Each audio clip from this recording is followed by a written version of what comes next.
வரும் 29, 30 ஆகிய தேதிகளில் வட தமிழக மாவட்டங்களில் ஒரு சில இடங்களில் அதிக மழை பெய்ய வாய்ப்பிருப்பதாக வானிலை ஆய்வு மையம் அறிவிப்பு வெளியிட்டிருக்கிறது. முழு விவரங்களை வழங்குகிறார் நம்முடைய செய்தியாளர் மாணிக்கம். வணக்கம். மழை நிலவரம் தொடர்பான மேலும் விவரங்கள். வங்கக்கடலில் நிலை கொண்டிருக்கக்கூடிய ஆழ்ந்த காற்றழுத்த தாழ்வு மண்டலம் இன்று மாலை அல்லது நாளை காலைக்குள்ளாக புயலாக வலுப்பெறும் என வானிலை ஆய்வு மையம் அறிவித்திருக்கக்கூடிய நிலையில தொடர்ந்து இதன் காரணமாக தமிழகத்திற்கான மழைக்கான வாய்ப்புக்கான விவரங்களை வானிலை ஆய்வு மையம் வெளியிட்டிருக்கிறாங்க. இன்று தமிழ்நாட்டில் ஓரிரு இடங்களில் கனமழைக்கான வாய்ப்பும், நாளை மற்றும் நாளை மறுநாள் அதாவது 29 மற்றும் 30ஆம் தேதி ஆகிய இந்த 2 தினங்கள்ல தமிழ்நாட்டில் ஓரிரு இடங்கள்ல அதிக கனமழை பெய்யக்கூடிய வாய்ப்பு இருப்பதாக வானிலை ஆய்வு மையம் தகவல் தெரிவித்திருக்கிறாங்க. தொடர்ந்து அந்த மாவட்டங்களுக்கான விவரங்களும் வானிலை ஆய்வு மையத்தால் விடப்பட்டிருக்கிறது. மேலும் நாளை மறுநாள் இந்த அதிக கனமழைக்கான வாய்ப்பின் காரணமாக நமக்கு சிவப்பு நிற எச்சரிக்கையானது வானிலை ஆய்வு மையத்தால் கொடுக்கப்பட்டிருக்கிறது. அதே போன்று நாளை 2 தினங்களுக்கு பிறகாக 1ஆம் தேதி நமக்கு வெகு கனமழைக்கான வாய்ப்பு இருப்பதாகவும் வானிலை ஆய்வு மையம் தெரிவித்திருக்கிறாங்க.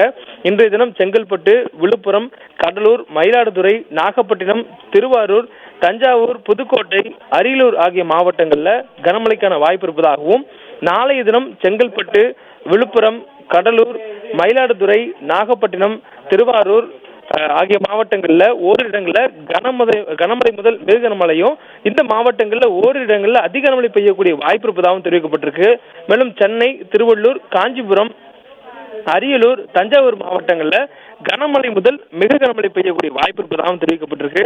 மேலும் ராணிப்பேட்டை, திருவண்ணாமலை, கள்ளக்குறிச்சி, பெரம்பலூர், திருச்சி, புதுக்கோட்டை, சிவகங்கை மற்றும் ராமநாதபுரம் மாவட்டங்கள்ல ஓரிரு இடங்கள்ல நாளை தினம் கனமழை பெய்யக்கூடிய வாய்ப்பு இருப்பதாகவும் வானிலை ஆய்வு மையம் தெரிவித்திருக்கிறாங்க. மேலும் 30ஆம் தேதியும் நமக்கு சிவப்பு நிற எச்சரிக்கை கொடுக்கப்பட்டிருக்கிறது. அதில் சென்னை, திருவள்ளூர், காஞ்சிபுரம், செங்கல்பட்டு, விழுப்புரம், கள்ளக்குறிச்சி மற்றும் கடலூர் ஆகிய மாவட்டங்கள்ல கனமழை முதல் மிக கனமழையும், ஓரிரு இடங்கள்ல அதிக கனமழைக்கான வாய்ப்பும் இருப்பதாக வானிலை ஆய்வு மையம் அறிவித்திருக்கிறாங்க. 30ஆம் தேதி சென்னைக்கு அதிக கனமழைக்கான ரெட் அலர்ட் விடுக்கப்பட்டிருக்கிறது. அதே போன்று சென்னை சுற்றி இருக்கக்கூடிய திருவள்ளூர், காஞ்சிபுரம், செங்கல்பட்டு மாவட்டங்களுக்கும் 30ஆம் தேதி ரெட் அலர்ட் ஆனது கொடுக்கப்பட்டிருக்கிறது. நமக்கு 30ஆம் தேதி அதிக கனமழைக்கான வாய்ப்பு பரவலாக அதிகரித்திருப்பதாகவும் தெரிவிக்கப்பட்டிருக்கிறது. சென்னை, திருவள்ளூர், காஞ்சிபுரம், செங்கல்பட்டு மட்டுமில்லாது வட மாவட்டங்கள்ல விழுப்புரம், கள்ளக்குறிச்சி, கடலூர் வரையிலும் மழையினுடைய தீவிரத்தன்மை இருப்பதற்கான சாத்தியக்கூறுகள் இருப்பதாக வானிலை ஆய்வு மையம் குறிப்பிட்டிருக்கிறாங்க.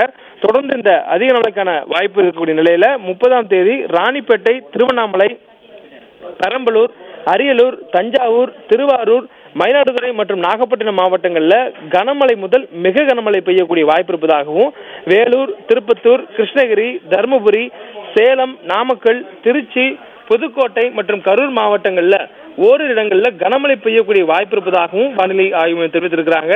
தொடர்ந்து 1ஆம் தேதியும் தமிழ்நாட்டில் மிக கனமழைக்கான வாய்ப்பு இருப்பதாக சொல்லப்பட்டிருக்கிறது. அதில் நீலகிரி, கோயம்புத்தூர், திருப்பூர், திண்டுக்கல் மற்றும் ஈரோடு மாவட்டங்கள்ல ஓரிரு இடங்கள்ல மிக கனமழைக்கான வாய்ப்பு இருப்பதாகவும், கிருஷ்ணகிரி, தருமபுரி, சேலம், நாமக்கல், கரூர், தேனி மற்றும் மதுரை மாவட்டங்கள்ல 1ஆம் தேதி அதாவது டிசம்பர் 1ஆம் தேதி ஓரிரு இடங்களில் கனமழைக்கான வாய்ப்பு இருப்பதாகவும் வானிலை ஆய்வு மையம் தெரிவித்திருக்கிறாங்க. நமக்கு வரக்கூடிய டிசம்பர் 2ஆம் தேதி வரையிலும் இந்த கடலில் நிலை கொண்டிருக்கக்கூடிய ஆழ்ந்த காற்றழுத்த தாழ்வு மண்டலத்தின் காரணமாக மழைக்கான வாய்ப்பு இருப்பதாகவும், அது இன்றைய தினம் இன்று இரவு அல்லது நாளை காலைக்குள்ளாக அது புயலாக வலுப்பெற்று கரையை கடந்ததுக்கு பின்னரும் கூட நமக்கு மழைக்கான வாய்ப்பு டிசம்பர் 2ஆம் தேதி வரையும் நீடிப்பதாக வானிலை ஆய்வு மையம் தெரிவித்திருக்கிறாங்க.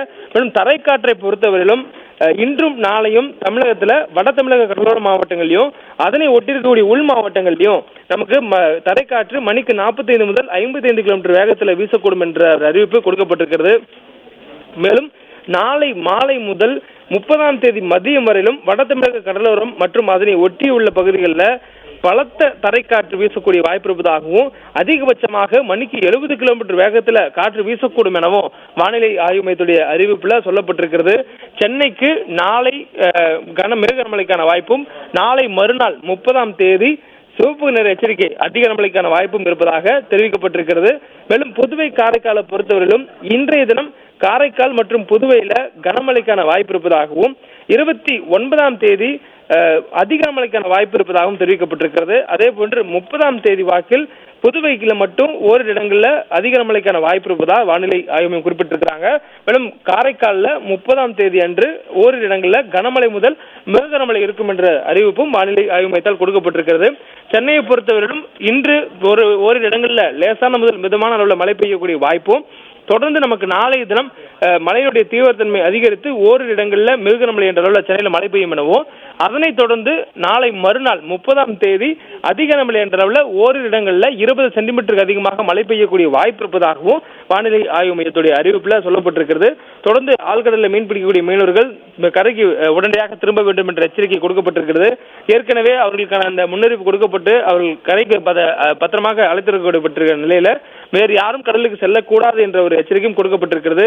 குறிப்பாக மீனவர்களின் எச்சரிக்கை பொறுத்தவரையிலும் இன்று முதல் 30ஆம் தேதி வரையிலும் தமிழ்நாட்டின் கடலோர பகுதிகள், மன்னார் வளைகுடா மற்றும் அதனை ஒட்டிய குமரிக்கடல் பகுதிகளில் சூறாவளி காற்று அதிகபட்சமாக மணிக்கு 75 கிலோமீட்டர் வேகத்தில் வீசக்கூடும் என்பதனாலேயும், 1ஆம் தேதி வட தமிழ்நாட்டின் கடலோர பகுதிகளில் சூறாவளி காற்று மணிக்கு அதிகபட்சமாக 65 கிலோமீட்டர் வேகத்தில் வீசக்கூடிய வாய்ப்பு இருப்பதாகவும், தென் தமிழக கடலோர பகுதிகளில் 1ஆம் தேதி, அதே போன்று மன்னார் வளைகுடா மற்றும் குமரிக்கடல் பகுதிகளில் 1ஆம் தேதி சூறாவளி காற்று மணிக்கு 55 கிலோமீட்டர் வேகத்தில் வீசக்கூடிய வாய்ப்பு இருப்பதாகவும் தெரிவிக்கப்பட்டிருக்கு.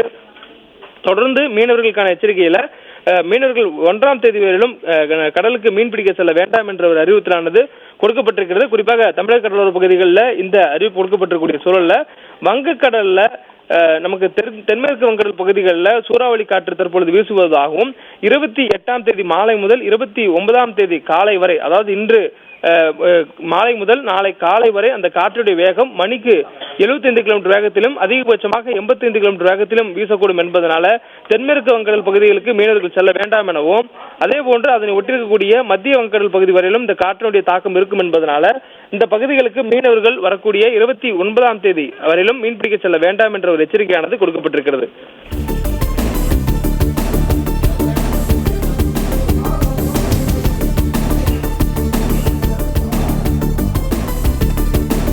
செங்கல்பட்டு, விழுப்புரம், கடலூர், மயிலாடுதுறை மாவட்டங்களில் ஒரு சில இடங்களில் இன்று கனமழைக்கு வாய்ப்பு இருப்பதாகவும், நாகப்பட்டினம், திருவாரூர், தஞ்சாவூர், புதுக்கோட்டை, அரியலூர் மாவட்டங்களில் ஒரு சில இடங்களில் இன்று கனமழைக்கு வாய்ப்பு இருப்பதாகவும் வானிலை ஆய்வு மையம் அறிவிப்பு வெளியிட்டிருக்கிறது.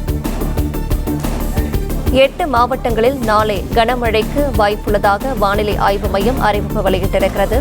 ராணிப்பேட்டை, திருவண்ணாமலை, கள்ளக்குறிச்சி, பெரம்பலூர், திருச்சி மாவட்டங்களின் ஒரு சில இடங்களில் நாளை கனமழைக்கு வாய்ப்பு இருப்பதாகவும், புதுக்கோட்டை, சிவகங்கை, ராமநாதபுரம் மாவட்டங்களிலும் ஒரு சில இடங்களில் நாளை கனமழைக்கு வாய்ப்பு இருப்பதாகவும் வானிலை ஆய்வு மையம் அறிவிப்பு வெளியிட்டிருக்கிறது.